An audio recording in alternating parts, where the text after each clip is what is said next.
2017 has been potentially the best year that gaming has ever had, in the face of the loot box uprising, games as a service, and EA being, well, EA. We've had hit after hit, gem after gem. So many games have lived up to or even exceeded their expectations that I've only played about half of what's considered this year's cream of the crop.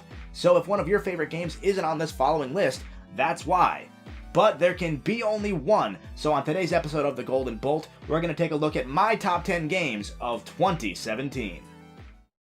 Uncharted: The Lost Legacy was, functionally speaking, the best Uncharted game to me in many ways. The set pieces were phenomenal, the gunplay is still top notch, the visuals continue to blow almost anything else on the market out of the water. Even the villain for once was actually kind of decent.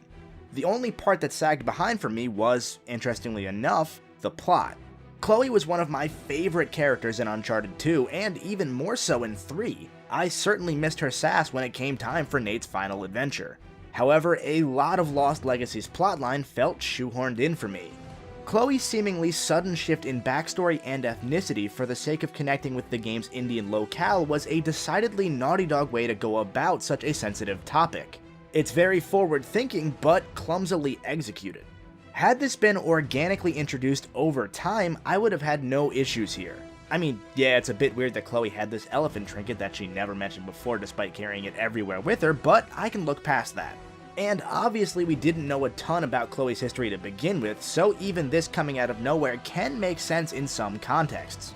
It just felt to me that the team had nothing for her in Uncharted 4, but knew they wanted to focus on India in the DLC, so boom, she's half Indian now. I think the heart was in the right place here, but the execution was not. At the end of the day, this is still a minor gripe, and one that many people won't have at all. Chloe's co-star Nadine, on the other hand, really came out and showed off why she was marketed so heavily in A Thief's End. It led to this excellent back and forth between them. We genuinely saw the two grow together, and even though a certain third character comes in and mucks it all up in the final portion of the game, it was some of the strongest character interaction the series had ever had. Considering this is Uncharted we're talking about, that says a lot. Plus, the game lasted exactly as long as it should have, too. Finally hitting that sweet spot of 6 to 8 hours that the first 3 games wanted to shoot for without having to resort to the same sort of filler to get there. If you're a fan of Uncharted and you haven't picked up The Lost Legacy yet, what's wrong with you? Okay, so number 9 is actually 2 games and one big technicality. Both Yakuza 0 and Yakuza Kiwami came out this year, sort of. Kiwami is a remake of the first Yakuza game that started the franchise back on the PS2, and 0 actually came out in 2015 but was only released in the West at the start of this year. So that's already one strike against them. Even better, I haven't actually played 0 yet, only Kiwami, so I'm putting 2 games that shouldn't be eligible here together based on playing one of them. But there's a reason for that. Yakuza is absolutely fantastic. My buddies Chris and Patrick spoke so highly of the franchise that once Kiwami came out at the absolute steal price of $30, I had to at least give it a shot, and I am so glad that I did. It puts you in the shoes of Kiryu, a member of a Japanese mob family, also known as the Yakuza, that takes the fall for his friend and was jailed for murder. After losing 10 years of his life in prison, he's freed, only to find out that his former friend has risen to near the top of the mob and become a heartless monster. Later he finds out that his other friend has gone missing and that millions of yen have been stolen from the mob's coffers. So what does he do? Punch dudes and sing karaoke. The world of this franchise is so dense, so lively, and just straight up funny. The combat is engaging and satisfying at points, with multiple different styles to change between on the fly. I know, none of this probably sounds special to you. It didn't to me either. And then, after giving Kiwami a shot for maybe an hour or so, I went out and bought 0 and pre-ordered Yakuza 6, and am now waiting for the Kiwami remake of Yakuza 2 to be localized as well.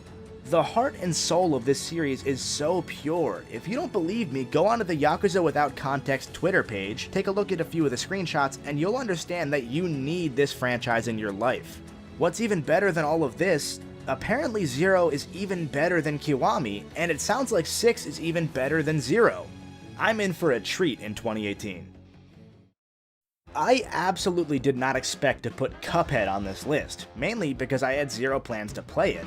I didn't get an Xbox One until the very end of the year, and even then, hearing about the game's allegedly brutal difficulty just made me think it would frustrate me early on and that I would put it down, never to play it again.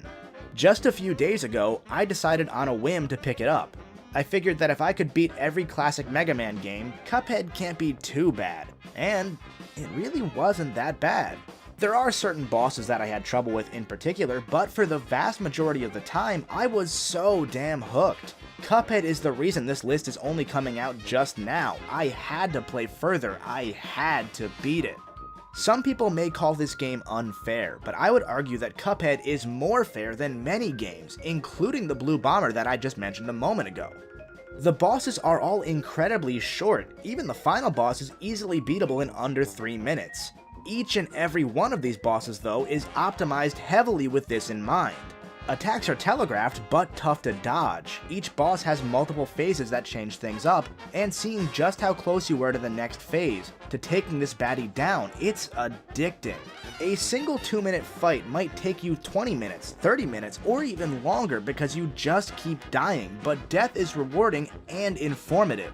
You'll always learn just a little bit, you'll always chip just a tad further, you'll always improve until BAM! A breakthrough. You can't rest on your laurels on the parts that you're used to though, as there's a random factor thrown in. 8 times out of 10 you might get the exact same pattern to start, but those other 2 times are totally different and will keep you on your toes. With multiple different firing types, specials, and perks to swap between in between fights, you can tweak Cuphead himself to your liking. Do I wish the game had a short hop instead of just one static jump height? Yeah. Do I wish the dragon or that f***ing robot didn't exist? Yeah, but even they didn't stop me. Oh hey, golden bolt. Do I think the game would be better without the tedious run and gun sections? Absolutely. At my very angriest though, I was still decently calm, because failure and death was on me, on my skills, not on the game, not on tough patterns, but just me.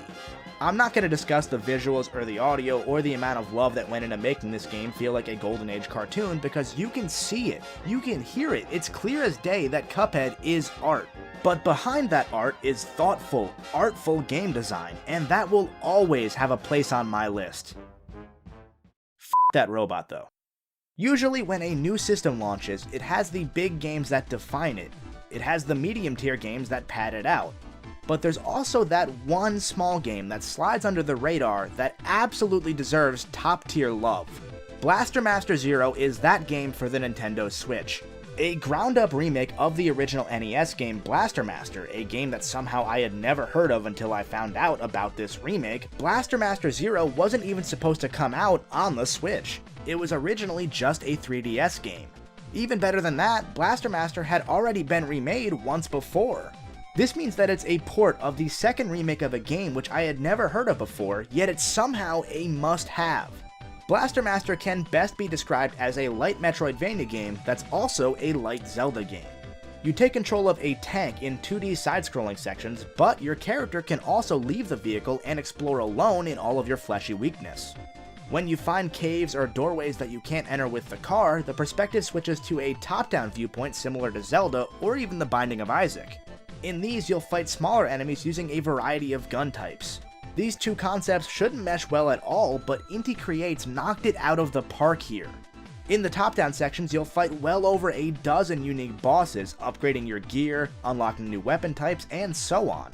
In the side-scrolling sections, you'll complete puzzles and upgrade your entire ship through isolated mini Metroidvania levels. All the while you're listening to absolutely stunning compositions and awing at the gorgeous pixel visuals. Best of all, the game had multiple free updates and DLC packs, allowing you to play as Shantae, Shovel Knight, and Gunvolt from Azure Striker Gunvolt, a full co-op mode, a battle mode, and even more. Obviously, much of the credit has to go to the original Blaster Master for setting the groundwork, but Zero does so much more to stand out and to potentially reboot the franchise. I would argue that without the breakout success of Blaster Master Zero, we wouldn't be in this indie renaissance the Switch is currently living in. This game absolutely showed that the market was there. In a year where I didn't expect a single Metroid game, this scratched that itch so damn well. Of course, then Samus Returns was announced and released, and I keep forgetting to buy it, so, whoops. Sonic Mania is the best Sonic game ever made. I said it, the best Sonic game in history wasn't even made by anybody who makes real Sonic games. I absolutely adore Generations. It's the game that I would argue really made me a Sonic fan of any sort. I mean, yeah, Sonic 1 may have been my first game, but apparently I repressed that memory for the first 18 years of my life, so I don't really count that. In early 2017, I reviewed the Genesis Sonic trilogy to give it the fair shake that I never felt I could before. And even after gaining a newfound respect for Sonic 2, even after falling in love with Sonic 3 and Knuckles, even after unveiling the Platinum Bolt score to tell you guys just how perfect I felt that game's presentation was, Mania blows all of it out of the water. The pacing is near perfect to me, the remixed levels more often than not outdo their namesakes, the special stages are the best that Sonic has ever had. Hell, it's the only 2D Sonic where, after I beat it, I went back immediately and restarted it. Whenever I go back to just play a level or two, I play the entire game cover to cover. That's never happened to me with Sonic before, and looking at the franchise, it probably won't ever happen again. Naturally, I wish there were more brand new levels because those were the star of the show here. Obviously, I want a Sonic Mania 2. But as it stands, I'll say it again, this is the best Sonic game ever made. Every year there's that one game that nobody even knows about until right before release that just comes out of left field to blow everybody away.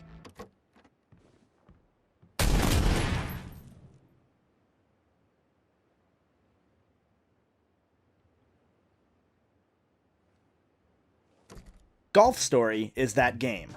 Golf, for some reason, is my gaming vice. I've never actually golfed, I'm not very good at mini-golf, but ever since I first played Mario Golf on the N64, I've been hooked with golf arcade video games. Hearing about a golf RPG on the Switch? Count me in! Featuring hilarious dialogue, fun gameplay, and the most visually descriptive text boxes that gaming has ever had, this game is just an absolute treat from the moment you see the title screen. I mean that literally. Moving past the start screen shows the true power of the Switch's HD rumble, emulating to a T the feeling of a golf ball being driven down the fairway. The arcade golf gameplay has never been better than in Golf Story in my opinion. When you're actually playing golf, and that's not very often, it's a solid A game, but when you're off the links, the game bumps into A+ territory. Practically every single thing you do involves golf. Need a shovel? Nah, use your digging wedge. Need to help 2 goth kids revive the dead and overthrow the world? Drive some googly eyes into the walking skeletons so that they can see. Your wife left you for some other dude because you have daddy issues and are obsessed with golf? Oh. Well, this game's got that too! Every character is just fantastic, every side quest is fun and fulfilling. I found myself 100% completing this game without even thinking about it. There are even secondary gameplay styles like disc golf and geocaching to distract you from the real golf. My only wish is that there was a more substantial post-game, perhaps with a stronger set of competitive match plays. The competitions you do face, pretty much up until the final one, are all gimmicked. The AI for your opponents is mostly locked in order to tell a story rather than present a unique golfing challenge. That's wonderful usually, and with this game's tongue firmly inside its cheek, it's funny as all hell, but I was disappointed that there wasn't anything more when I was done, especially after the game implied there was an international circuit on the way. Also, there's a rap battle between an old country club patron and some kids. And it's fresh, yo! For those of you that watch Plus One, the series where each month I look at the free games on PlayStation Force of Habit, you've heard me openly wishing at points that Gravity Rush 1 would get its day to shine.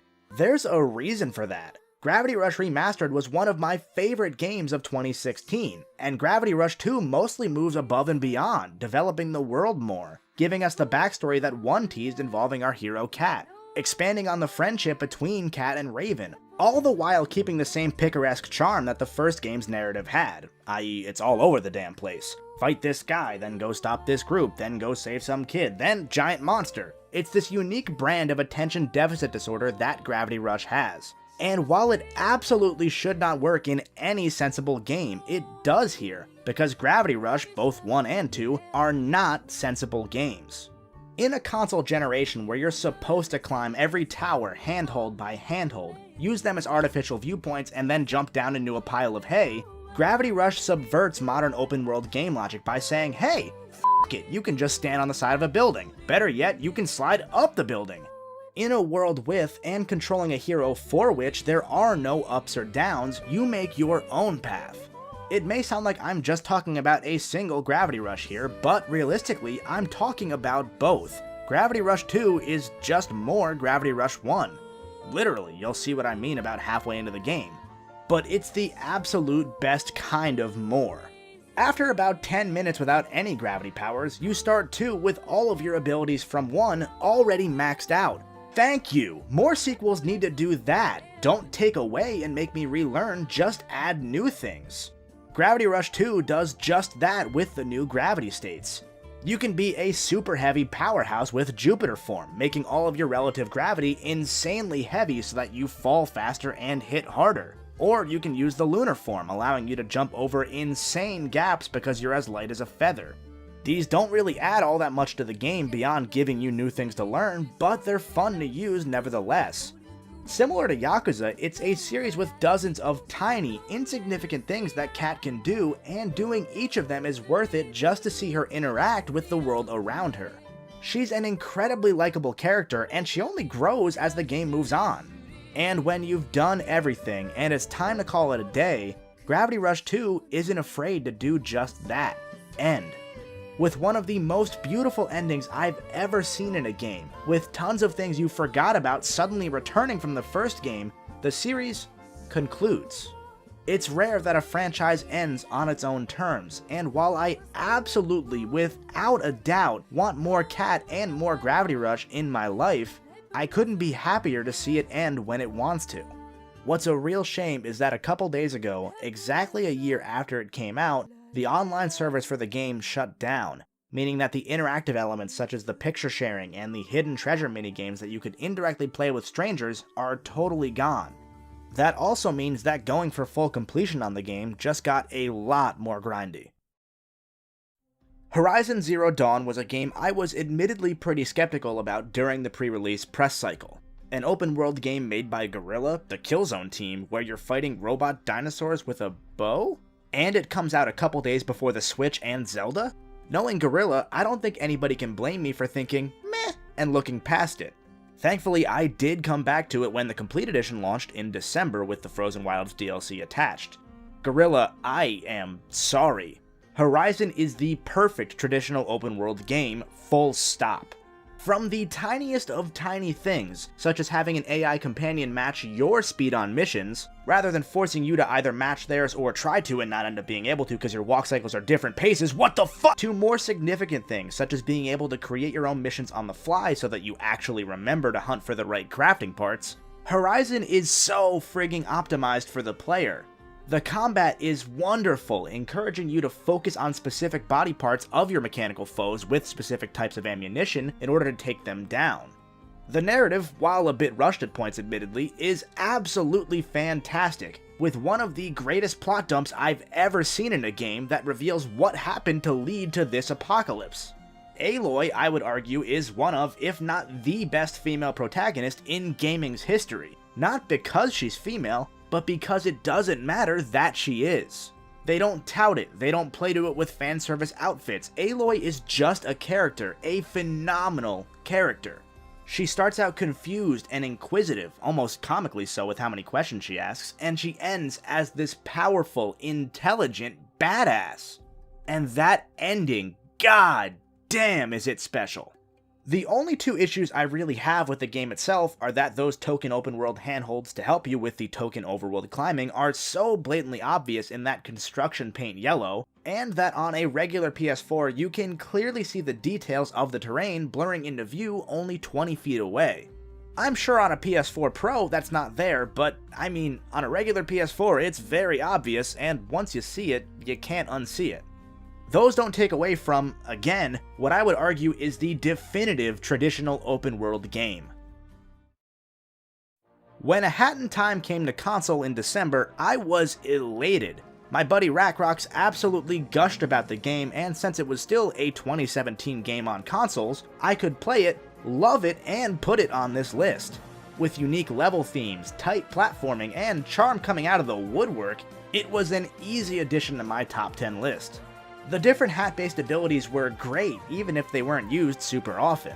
Sure, you can't actually turn in mid-jump or while attacking, and that leads to some awkward positioning, and the jumps are incredibly floaty, which doesn't mix well with the often tight platforming, but that's okay because the game really doesn't have all that many platforming levels.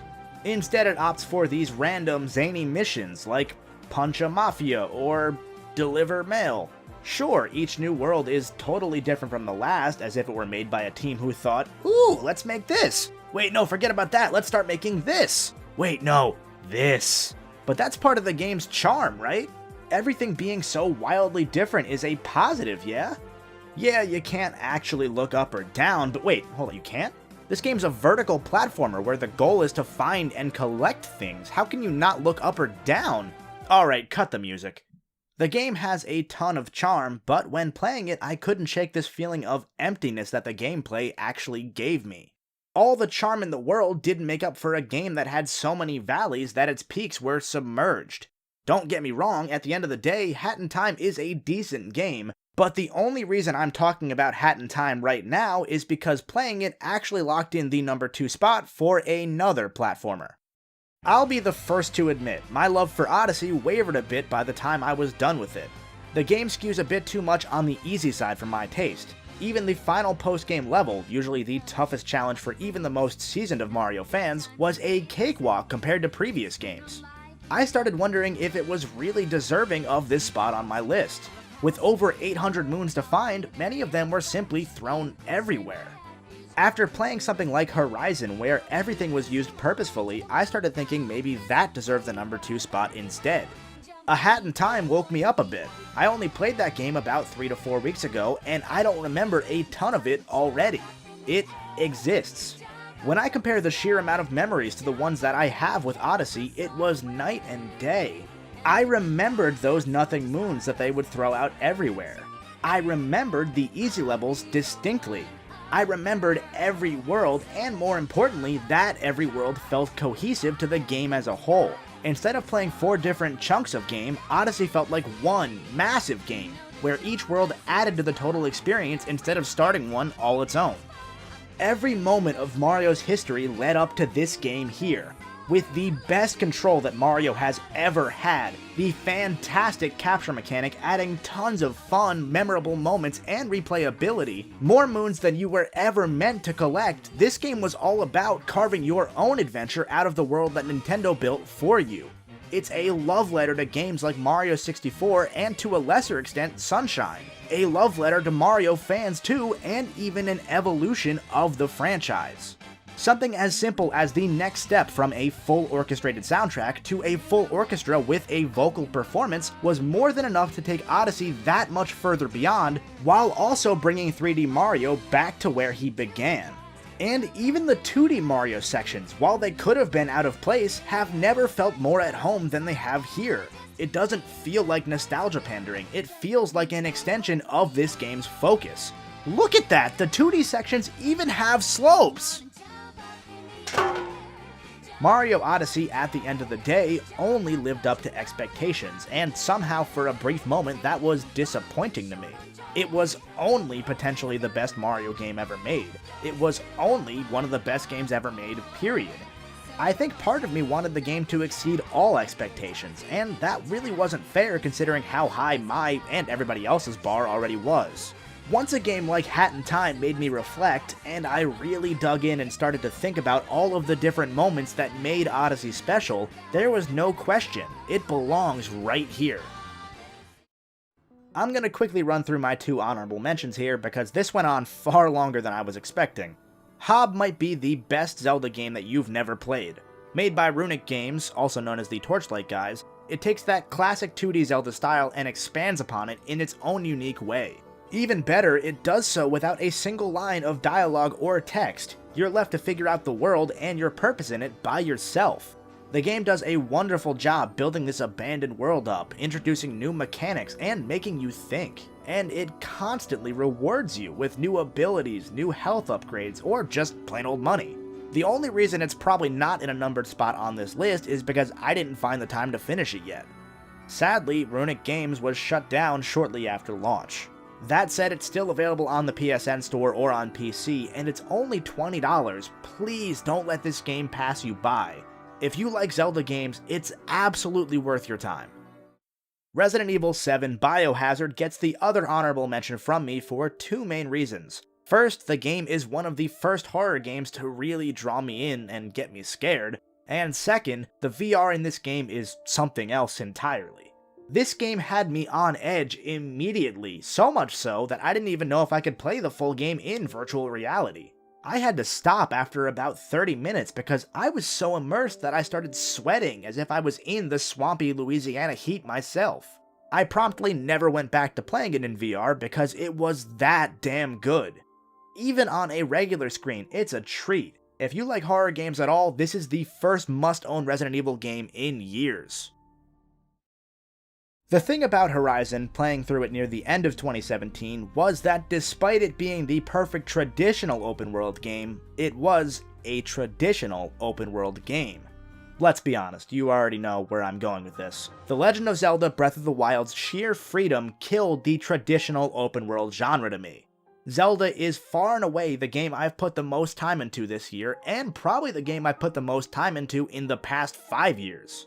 As somebody who loves to see and do everything a game has to offer, it short-circuited that hardwired itch I had by giving me, simply, too much to see. Breath of the Wild felt like my first taste of open-world gaming all over again, where I would zigzag in every direction, discovering shrines, finding new villages or people. It revived this sense of true wonder that I just have not felt with games in a long time. In cutting the Zelda franchise back to its bare minimums, and in cutting out the past 20 years of Ocarina of Time's demanding, overpowering influence on the entire series, it opened up so many avenues lost to time and opened new ones all its own. The sheer joy that I would get from finding my own solution to a random puzzle, or combining two different mechanics together, or even just from sitting on my ass and cooking, was just comical at times. The ability to plan my attack, to do literally whatever I wanted, it just trumps anything that came before it besides potentially Metal Gear Solid 5. This game might just usurp Majora's Mask as my favorite Zelda, and I didn't think that was possible. I do wish the narrative was more substantial, especially when it came to the game's second DLC pack. In that, and many other regards actually, Horizon and Zelda are yin and yang. One fills in where the other is weak. However, at the end of the day, there's a reason Breath of the Wild is apparently the most critically acclaimed game made to date. It's not because it's perfect, it's because it struck a chord, and it struck that chord so strongly that in spite of issues that range from minimal to significant depending on one's taste, Zelda revived and revitalized millions of players just as she did to Link at the very start of this game. I'm not the kind of person who makes superlative statements that often, like, best game ever, and I don't plan on doing that today either.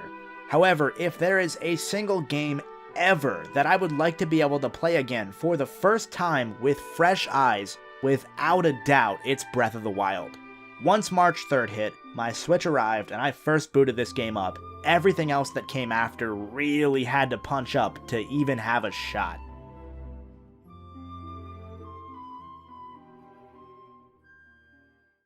What were some of your favorites from 2017? Let me know down in the comments below, and I know I've missed out on a lot, from Persona, to Nier, to Neo, to Xenoblade. I've only played 2 hours of Xenoblade, to Wolfenstein. The list goes on and on and on. 2017 was absolutely special. And speaking of special, thank you to everybody who made 2017 special for this channel and for me personally. Whether this is your first video or your 101st video, thank you for watching. And as always, everybody, stay bolty, boy. Why don't you show them what a real top 10 looks like, huh? Fabrizio, what are you doing here? You know exactly what I'm doing. I made my own top 10 games of 2017 list, and I think you should show it to your fans. No. If you made it this far, thank you for watching, and if you want to see Fabrizio's top 10 games of the year, I'm sure that'll be a hoot. You can click that end card right on your screen.